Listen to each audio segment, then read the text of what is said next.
केली होती. ही बालसभा आपण का साजरा करतो तर त्याचं प्रथमतः सगळ्यात महत्त्वाचं असतं नियोजन.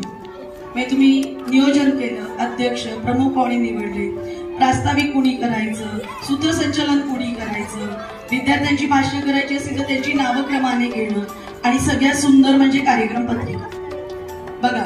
आणि पाहुणे आलेत म्हणजे पाहुण्यांना फूल पुस्तक म्हणजे हे जे नियोजन असतं हे नियोजन आपण या कार्यक्रमातून घेत असतो.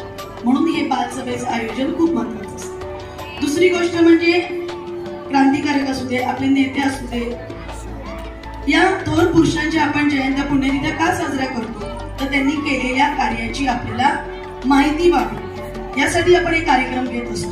कारण का जेव्हा भारताला स्वातंत्र्य लढ्यासाठी जनतेने हाक दिली तेव्हा त्यांच्या समोर कोण प्रेरणादायक नेते होते, त्यांचं कार्य होतं. त्या कार्याची जाणीव आपल्याला व्हावी, आपल्याला त्यांच्या कोणत्या गोष्टीचा फायदा होऊ शकतो यासाठी आपण हे छोटे मोठे कार्यक्रम घेत असतो. तुम्ही सर्व विद्यार्थ्यांनी, श्वेता कारंडे मॅडमनी, संदीप सरांनी या कार्यक्रमाचं सगळं नियोजन केलं आणि सर्व सूत्रसंचालन केलेले विद्यार्थी, भाषणामध्ये सहभागी झालेले विद्यार्थी आणि त्याचबरोबर आमचे श्रोते या सर्वांचं शाळेच्या वतीनं खूप खूप आभार.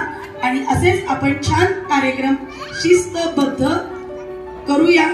आज टँकर आलेला आहे त्यामुळे आपण इथं थोडंसं बद्दल तुमचं सर्वांचं खूप खूप कौतुक. काल मगाशी इयत्ता 4च्या